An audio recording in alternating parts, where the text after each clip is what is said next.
A lot of people, when they work with PayPal, funds are getting held for 3 to 6 months. And I mean, as a small business owner, nobody wants anybody to hold their money. You need your money to keep flowing. It's a big issue, and that's a lot of people's issue with those companies when they work with them.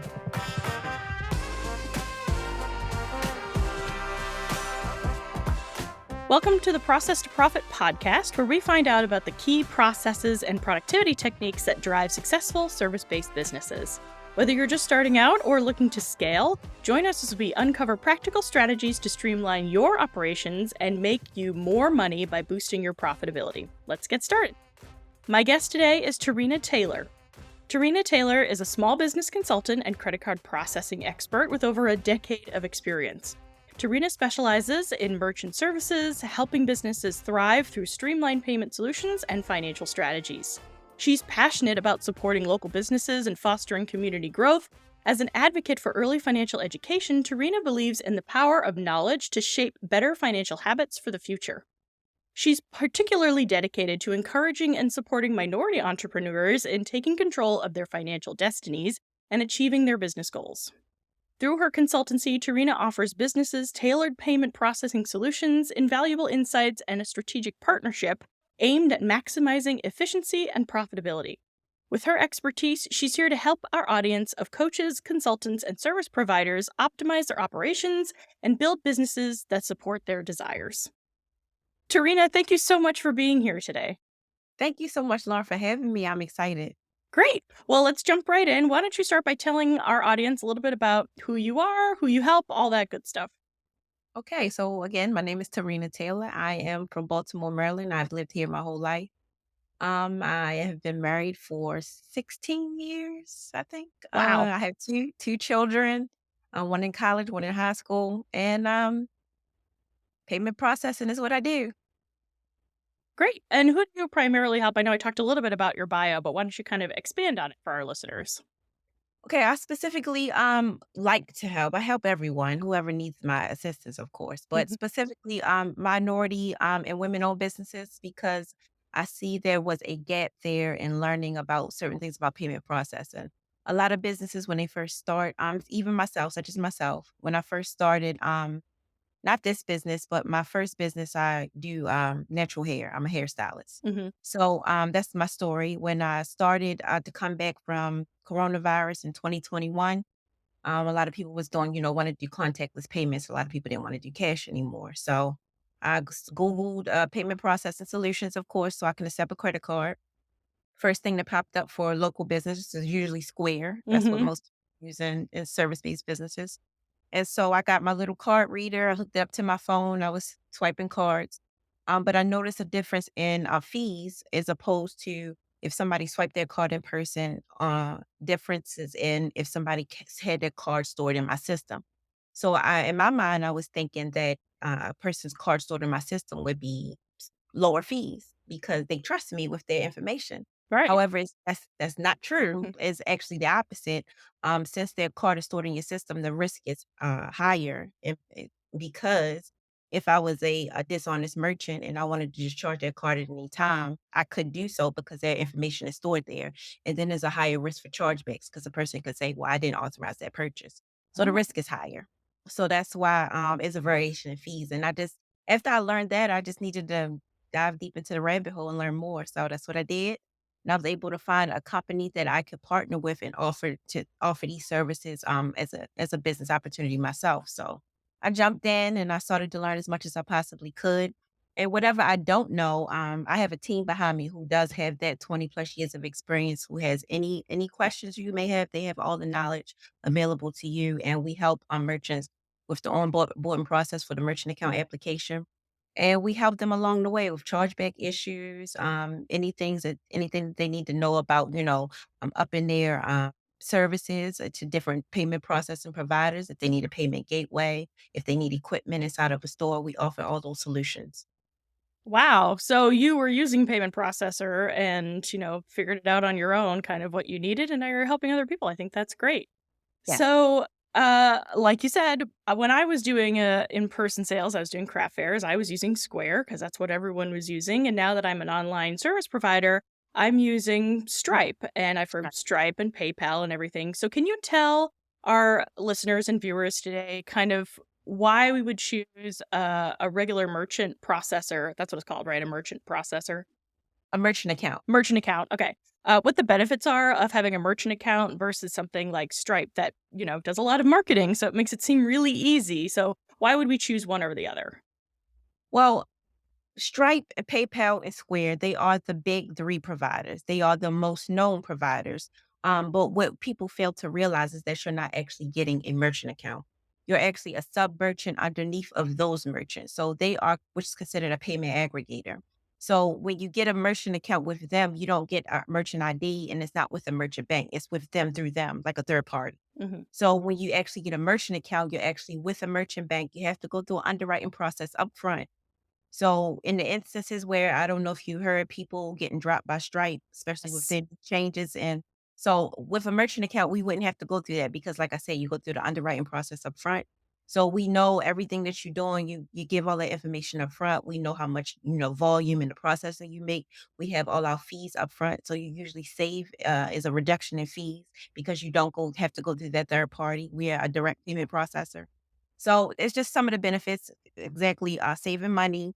You get to work one-on-one with an actual customer service representative such as myself. So any questions you may have, I'm there for you. You don't have to go through a whole emailing process back and forth with who knows what AI, who knows.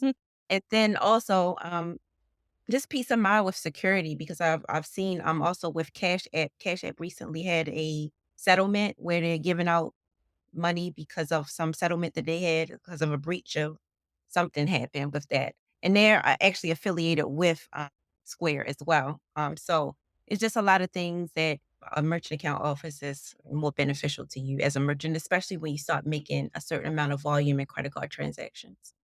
Yeah, so tell me a little bit more about that. So, if I'm just starting my business, does it make sense to go with something like Stripe or Square that's really easy to set up? I don't have a history yet. I don't know how much volume I'm going to be doing. Or is there still a benefit to using a merchant account directly instead? There's always benefits, but we do highly recommend that you already have some type of processing involved so we can see your volume so you can kind of know what you're going to get into and we can give you better pricing based on what your volume is already. So usually when you're making over $5,000 a month, that's when you want to come to us and kind of switch your services over to getting a merchant account. That's when you'll see the most benefit. Wow, that's a lot lower than I thought it was going to be. I thought it was going to be like 100,000 a month or something. I Oh, didn't realize only 5,000. about 5,000 a month, and that's when we can kinda see your transactions, how much you're processing, what's the risk factor, if you have if you have a lot of chargeback, that's what we can kinda see, work with you behind the scenes. Okay. So, what are some common misconceptions that business owners have about using a merchant account as opposed to something like Stripe or PayPal? Oh, just what I said before, and like they think they actually get in the merchant account. And we just, educate them on the process of why we do our underwriting up front. And that's the reason why we do that is because we don't have those risks involved of you getting shut down or some money getting held because, a lot of people when they work with PayPal, funds are getting held for 3 to 6 months. And I mean, as a small business owner, nobody wants anybody to hold their money. You need your money to keep flowing. So, it's a big issue, and that's a lot of people's issue with those companies when they work with them. Yeah, I actually refuse to take PayPal because of all the issues I've heard with working with Yes. them. I only Yeah. use Stripe, which still has had issues. So, might need to be looking into my other options. So, tell me, you keep talking about the underwriting process. Can you go a little bit more in depth into what that is, what it involves, what kind of information you need from people, just to give people kind of an understanding of what that process is? Okay, so your underwriting process, you're gonna have to have all your business details. You're gonna have to have an LLC, filed. You're gonna have to have some type of processing, like I said, Hmm. some type of payment processing, history so we can know what we're dealing with. You wanna have a state issued ID. You wanna if you do have a brick and mortar, we wanna have your address so we can verify your address of your place. And that's pretty much it, a blank check. Make sure you have a business bank account, of course. You have to have a business bank account, that's another thing. And that's about it. Yeah, so many people don't have business bank accounts and don't separate their Yeah, and finances. The whole that's the other part separate issues. that's the part of the educational process that I like to share with people because I've heard horror stories of people like, I remember a story of a woman who was, making like $1,000,000 a year, and she went to apply for a grant and couldn't get the grant funds because she didn't have a business bank account. She was just pretty much using, like, Cash App and Zelle Oh, to take no. money. Yeah, and so that's the education process we try to educate people, like, once you get started and you're legitimate with your LLC, you have to have a business bank account. That's, like, one of the first steps that you really should take. Yeah, yeah, and it's one of the first steps I took for sure. Hard Me too. finding one is hard, but it Me was too. worth it. Yeah, yep. So, tell me a little bit about interchange fees. What are interchange fees? How do they affect the cost of doing business? What are the differences between having a merchant account and interchange fees and Stripe, and what's all that about? Okay, so interchange fees are not variable. They are the same with all the credit card networks. So whatever you pick, if you pick PayPal, Stripe, or Square, interchange fees are what the credit card networks charge. So that's Visa, MasterCard, Discover, American Express. Of course, they're gonna get their money. We all know Mhm. that. Yep. So interchange fees are usually between 1.6 to 1.8% of all credit card transactions. And that's something that you cannot get around. It Mhm. doesn't matter what you choose. So, as far as what we do though, with our payment processing company, we do a model called interchange plus pricing. So the interchange is the interchange fees that they charge. And then the plus is what our payment processor charges, usually around like I think it's like 1.5% of the swipe. But we try to keep it as low as possible because we want business owners, because we're small business owners ourselves, and we want to help fellow business owners save money in their process as well. So low as possible, especially when you start making a higher volume, like you said, you thought 100K. Mm. When you start making that amount of money in payment processing, your fees are drastically reduced because you're making such high volume of processing a credit card. So you can get really lower fees once you start making that amount of money. Yeah, so definitely once you start making, at least the 5K, it sounds like it's worth it to start looking into switching away from something like Stripe. And then interchange fees too, it varies too with American Express. If you've ever seen a business that doesn't accept American Express, that's usually why, because their interchange fees are higher. Yes, I do a lot of traveling in Europe, and nobody accepts American Express in Europe because it's so expensive. It's so expensive, yeah. So a lot of people just don't. And I actually have American Express is always sending out stuff for small businesses because they want small businesses to use, be able Mhm. to American Express. But it's just like the cost is too high. And when with those profit margins and you're trying to make a lot of money, when you see those fees just taking all your money, it's just kind of like you rather not had a hassle. Yeah, exactly, and it's funny because I love using my American Express because the benefits are so good, but the benefits are Exactly. good because they charge so much money to process. Right. Right. Okay, so what advice would you give to a small business owner who's just trying to, start to figure this out? They're listening to this podcast and they're like, "Oh, well, I'm making more than $5,000 a month." What advice would you give to them kind of starting to explore that? I want to make sure you have a business bank account, like we already spoke about. Make sure you have that set up. Um, Make sure that you are separating your business and your personal finances within your business bank account.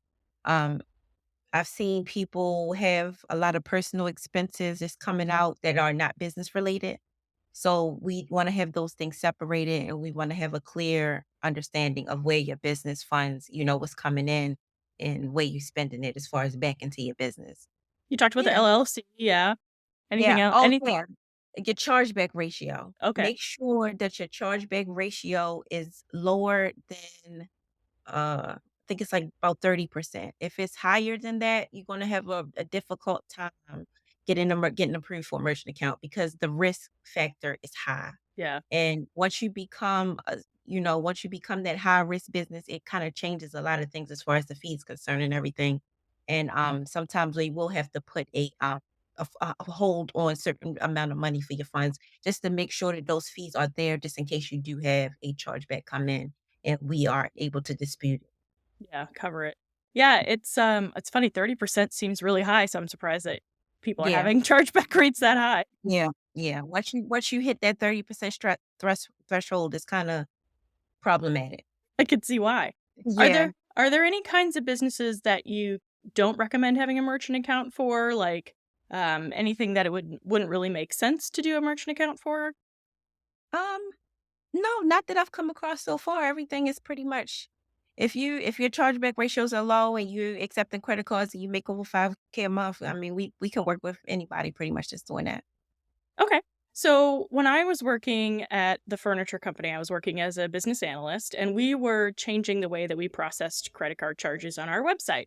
And a lot of the talk around what we were setting up was PCI compliance. And it was around, how you save data, how you store data, what's legal to store, what's not legal to store. And I know when we use like something like Stripe, we don't really have to think about that. But is there anything different between a merchant account versus something like Stripe in terms of the credit card data and how it's stored and all of that information?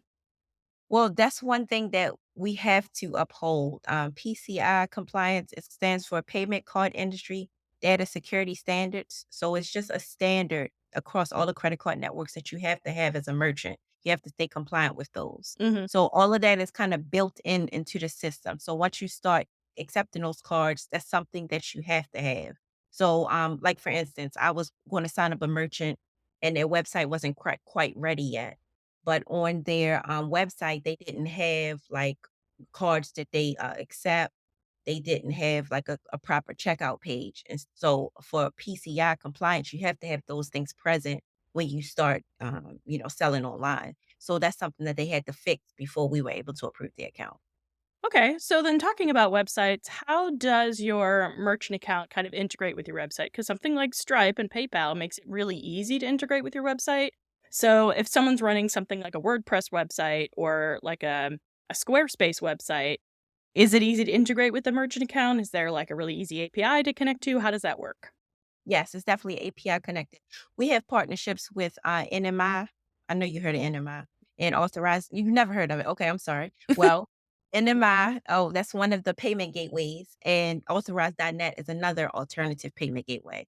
So they do have APIs readily available to integrate with your website, and then that connects straight to your business bank account. So it goes through them and then goes to your account. So, yeah, we have those options available as well. Okay, so like an easy no code option for those of us who are not Yeah, technically definitely. savvy. Okay, perfect. Yeah. Okay.